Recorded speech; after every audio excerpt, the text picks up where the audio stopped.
ಶ್ರೀಂ ಶ್ರೀ ಗುರುಭ್ಯೋ ನಮಃ. ಈಗ 17ನೇ ಶ್ಲೋಕದ ಮುಂದುವರಿಕೆ. ಅಪಿವಾಮನೋ ಲಲಿತ ಬಾಲ್ಯವಾನಯಂ ಪ್ರತಿಭಾ ಬಲೇನ ಕೃತ ದೈತ್ಯ ಕೌತುಕಃ ಉಪಧೇರಧಃ ಕೃತ ಬಲೀಂದ್ರ ಶಾಸ್ತ್ರವಃ ಸ್ವಜನಾಯ ಕೇವಲ ಮದಾತ್ ಪರಂ ಪದಂ ಎನ್ನುವ ಈ ಶ್ಲೋಕ. ಇದರ ಮತ್ತೊಂದು ಅರ್ಥವನ್ನ ನಾವು ನೋಡ್ತೇವೆ. ಈಗಾಗಲೇ ವಾಮನ ರೂಪದ ವರ್ಣನೆಯನ್ನ ಕೇಳಿಯಾಗಿದೆ. ಈಗ ಎರಡನೇ ಅದೇ ಶ್ಲೋಕವನ್ನೇ ಮತ್ತೆ ನಾವು ಮತ್ತೊಂದು ಅರ್ಥದಲ್ಲಿ ಕೂಡ ನಾವು ಗ್ರಹಿಸಬಹುದು. ಅಪಿವಾಮನೋ ಲಲಿತ ಬಾಲ್ಯವಾನಯಂ, ಈ ಪರಮಾತ್ಮ ಅಂದ್ರೆ ಇದೇ ನಾರಾಯಣ ಮಹರ್ಷಿ ಹಿಂದೆ ಬಾಲರೂಪ ತಾಳಿದವ. ವಾಮನ ಅಂದ್ರೆ ಅತ್ಯಂತ ಸುಂದರನಾದವನು, ಸುಂದರವಾದ ಕೋಮಲವಾದಂತಹ ಬಾಲರೂಪದಲ್ಲಿ ಇರುವಂಥವ. ಈ ರೂಪವನ್ನ ತಾಳಿ ಶುದ್ಧೋಧನನ ಮಗನಾಗಿ ಬುದ್ಧ ಅಂತ ಕರೆಸಿಕೊಳ್ಳುವವ. ಅವನ ನಾಮಕರಣದ ದಿವಸ ಆಗ ಅನೇಕ ಜನ ಅಲ್ಲಿದ್ದಂತಹ ಬ್ರಾಹ್ಮಣರೆಲ್ಲರೂ ಕೂಡ ವೇದಾಧ್ಯಯನ ಸಂಪನ್ನರೇ ಅವರೆಲ್ಲ ವೇದ ಮಂತ್ರಗಳನ್ನು ಹೇಳುವಾಗ ಶಿಶು ನಿಲ್ಲಿಸಿ ಬಿಟ್ಟು, ಆಗ ಆ ಶಿಶು ಅಂದ್ರೆ ನಿಲ್ಲಿಸಿದ್ದು ಹೇಗೆ, ತೊಟ್ಟಿಲಲ್ಲಿ ಎದ್ದು ಕುಳಿತು ಕೈ ಅಡ್ಡ ಮಾಡಿ ಅವರನ್ನೆಲ್ಲ ಅಭಿನಯ ತೋರಿಸ್ತದೆ ನಿಲ್ಲಿಸಿ ಅಂತ. ಎಲ್ಲರಿಗೂ ಆಶ್ಚರ್ಯ ಆಯಿತು. ಎಲ್ಲರೂ ಮಂತ್ರ ನಿಲ್ಲಿಸಿ ಅವಾಕಾಗಿ ನೋಡ್ತಾರೆ ಶಿಶುವನ್ನ. ಆ ಶಿಶು ಮಾತಾಡ್ಲಿಕ್ಕೆ ಶುರು ಮಾಡಿತು. 11ನೇ ದಿನದ ಶಿಶು. ನೀವು ಏನನ್ನ ಹೇಳ್ತೀರಾ? ಯಾವ ದೇವತೆಯಾದ್ರೂ ಕೂಡ ನನ್ನ ಅಧೀನವಾಗಿರುವವರು ಎಲ್ಲ ದೇವತೆಗಳು. ನೀವು ವಿಷ್ಣು ಅಂದ್ರೆ ಯಾರು?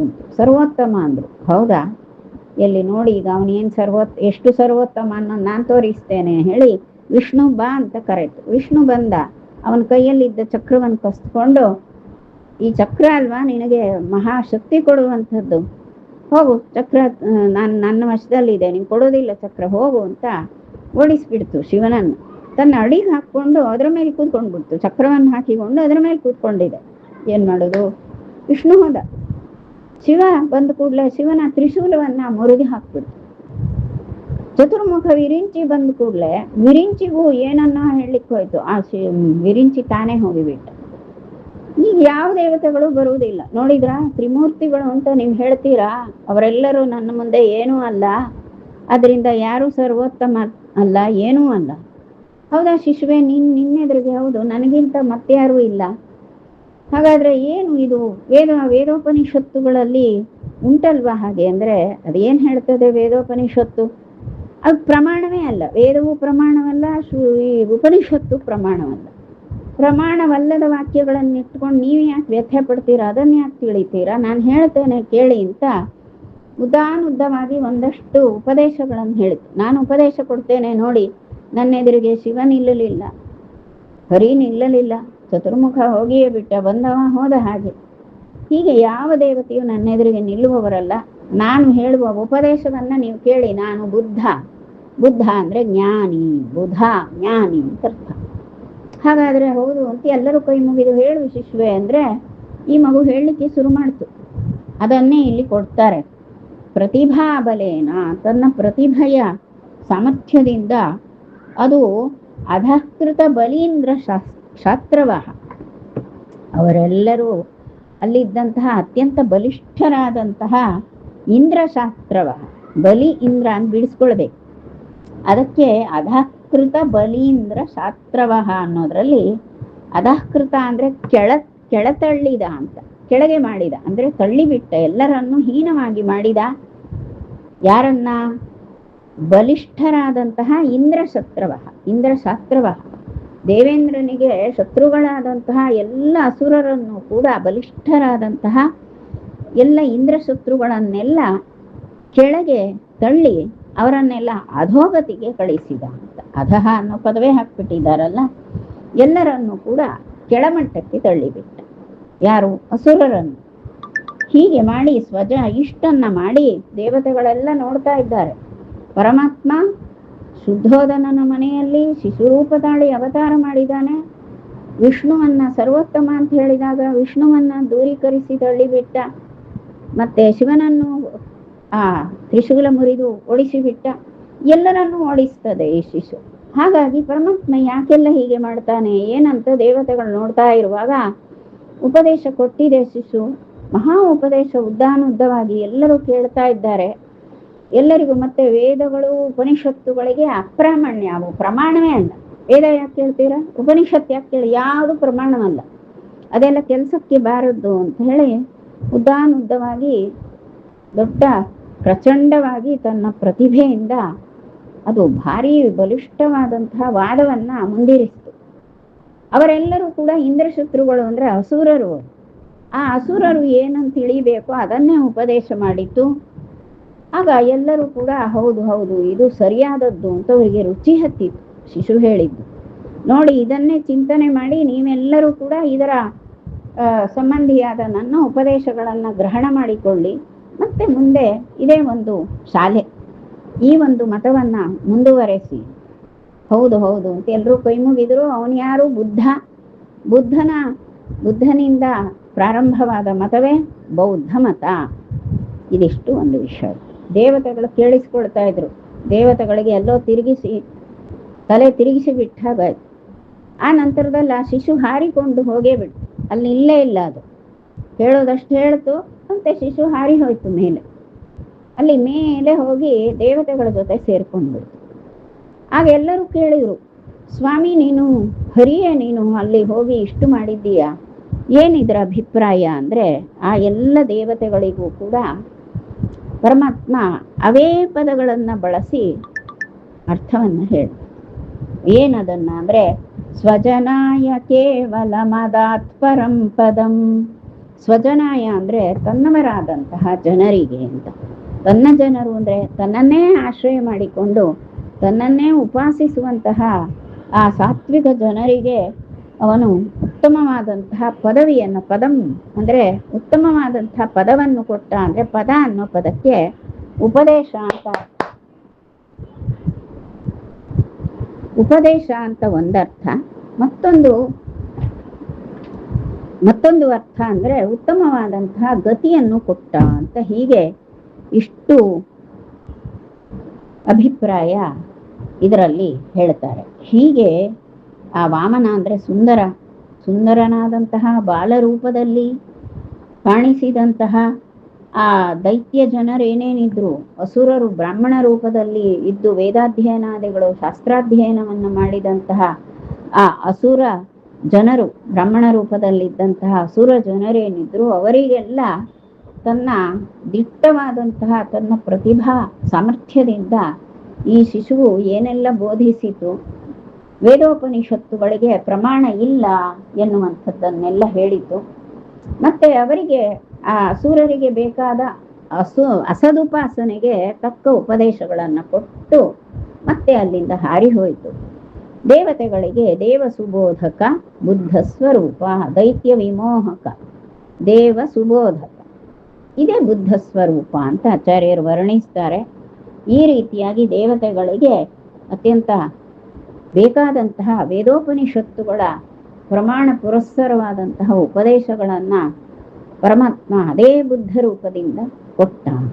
ಹೀಗೆ ಸಾತ್ವರಿಗೆ ಸುಖ ಸಂಸಾರ ಮಿಶ್ರರಿಗೆ ಅಧಮ ಜನರಿಗೆ ಅಪಾರ ದುಃಖಗಳು ಅಂತ ಏನ್ ಹೇಳ್ತಾರೆ, ಅದನ್ನೆಲ್ಲ ಕೊಡುವ ಯಾರು ಅಂದ್ರೆ ಪರಮಾತ್ಮ. ಹಾಗಾಗಿ ಆ ಅಸುರರು ಎಲ್ಲಾದ್ರೂ ಅವರ ಅನರ್ಹರಾದಂತಹ ಅಸುರರು ಏನೋ ವೇದೋಪನಿಷತ್ ಚಿಂತನೆಯನ್ನ ಮಾಡ್ತಾರೆ ಅಂದ್ರೆ ಅದನ್ನ ತಪ್ಪಿಸಿ ಬಿಟ್ಟ ಪರಮಾತ್ಮ ಅಂತ ಹೀಗೆ ಇದನ್ನ ಹೇಳ್ತಾರೆ. ಆ ಬುದ್ಧ ರೂಪದ ಪರಮಾತ್ಮ ಜ್ಞಾನವನ್ನು ಕೊಡುವಂತಹ ಜ್ಞಾನ ಆಕೃತಿ, ಆ ಜ್ಞಾನೋಪದೇಶ ಮಾಡಿದಂತಹ ಜ್ಞಾನ ಕಾರ್ಯ ಪ್ರಬಲವಾಗಿರುವಂತಹ ಒಂದು ಅವತಾರವೇ ಬುದ್ಧ ಅವತಾರ. ಆ ಬುದ್ಧ ಅವತಾರದಲ್ಲಿ ದೇವತೆಗಳಿಗೆ ವಿಶೇಷವಾದಂತಹ ಉಪದೇಶಗಳನ್ನು ಪರಮಾತ್ಮ ಕೊಟ್ಟ ಅಂತ ಇದಿಷ್ಟನ್ನ ನಾವು ಗ್ರಹಿಸುವಂಥದ್ದು. ಕಥಯಂತ್ಯಮಂ ಪರಶುಭಾಸಮಾನ ಗೋಹತಮರ್ತ್ಯ ದೇವ ತಮಸಂ ಮುಹುರ್ಮುಹುಃ ಜಗತಾಂ ಹಿತಂ ಹರಿಮಿವಾಪರಂ ಹರಿಂ ಗುರುಶಕ್ತಿ ತಾಪಸ ವರಾನ್ವಯೋದ್ಭವಂ. ಈ ಪರಮಾತ್ಮ ಇದೇ ನಾರಾಯಣ ಋಷಿ. ಇವ ಕೈಯಲ್ಲಿ ಕೊಡಲಿಯನ್ನು ಹಿಡಿದಂತಹ ಒಂದು ರೂಪವನ್ನು ತಾಳಿದ. ಬ್ರಾಹ್ಮಣ ರೂಪ ಅದು. ರೇಣುಕಾ ಜಮದಗ್ನಿ ದಂಪತಿಗಳ ಮಗನಾಗಿ ಇದೇ ಈ ನಾರಾಯಣ ಅವತಾರ ಮಾಡಿದ್ದು. ಹಾಗೆ ಅವತಾರ ಮಾಡಿದಾಗ ಕೈಯಲ್ಲಿ ಕೊಡಲಿ ಹಿಡಿದ. ಬಹಳ ಹೊಳೆಯುವ ಕಿರಣಗಳಿಂದ ಕೂಡಿರುವಂತಹ ಪರಶು ಭಾಸಮಾನ ಗೋ ಹತ ಮರ್ತ್ಯಂ ದೇವ ತಮಸಂ ಅಂತ ಹೇಳ್ತಾರೆ. ಅವನು ಪರಶು, ಭಾಸಮಾನ ಪರಶು ಅಂತ ಅಂದ್ರೆ ಬಹಳ ಹೊಳೆಯುವಂತಹ ಕೊಡಲಿಯನ್ನು ಕೈಯಲ್ಲಿ ಹಿಡಿದು ಆ ಕೊಡಲಿಯಿಂದ, ಆ ಕೊಡಲಿಯ ಕಿರಣಗಳೇನಿದೆ, ಆ ಕೊಡಲಿಯ ಹೊಳಪಿನ ಕಿರಣಗಳು, ಅದರಿಂದ ಅವನು ಎಲ್ಲ ರಾಜರನ್ನೆಲ್ಲ ಕತ್ತರಿಸಿ ಬಿಟ್ಟ. ಪರಶುವನ್ನು ಕೈಯಲ್ಲಿ ಹಿಡಿದು ಓಡಾಡ್ತಿದ್ದ. ಆ ಹೊಳಪಿನಿಂದ ಕಿರಣಗಳನ್ನು ಬೀರುವಂತಹ, ಹೊಳಪಿನ ಕಿರಣಗಳನ್ನು ಬೀರುವಂತಹ ಕೊಡಲಿಯನ್ನು ಹಿಡಿದಂತಹ ರಾಮ ಎನ್ನುವ ಹೆಸರಿನ ಅವತಾರ.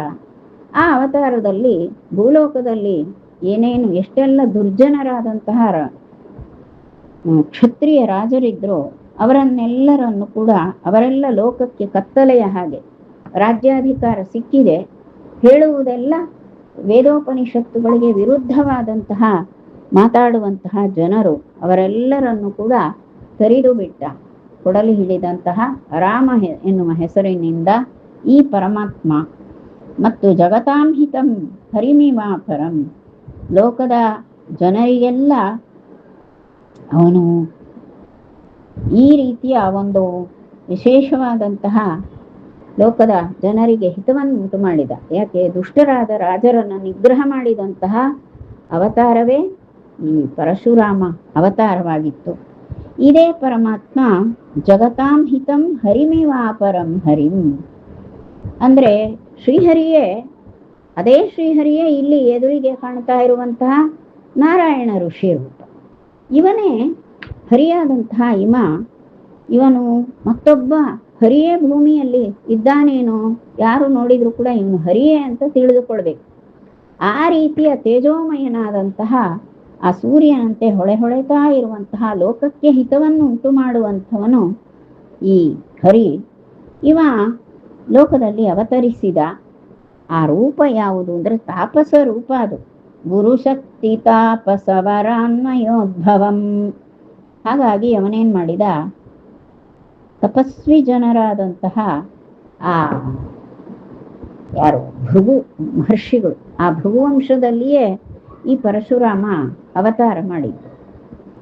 ಭೃಗುವಂಶದಲ್ಲಿ ಅವತಾರ ಮಾಡಿದ್ದು. ಹಾಗಾಗಿ ಭಾರ್ಗವರಾಮ ಅಂತ ಕರೀತಾರೆ. ಸೂರ್ಯನಂತೆ ಲೋಕದಲ್ಲಿ ಆ ಹಿರಿಯ ತಪಸ್ವಿ ಅಂದ್ರೆ ಇಲ್ಲಿ ಬ್ರಾಹ್ಮಣ ಅಂತ, ಹೀಗೆ ಬ್ರಾಹ್ಮಣ ಕುಲದಲ್ಲಿ ತಪಸ್ವಿಗಳಾದಂತಹ ಭೃಗು ಮಹರ್ಷಿಗಳ ವಂಶದಲ್ಲಿ ಅವತರಿಸಿದವ ಭಾರ್ಗವ ಅಂತ. ಹಾಗಾಗಿ ಅವನಿಗೆ ಭಾರ್ಗವ ಅಂತ ಕರೀತಾರೆ. ಭಾರ್ಗವ ರಾಮ ಅವನೇ ಹೀಗೆ ಭೂಮಿಯಲ್ಲಿ ಅವತಾರ ಮಾಡಿದ್ದು.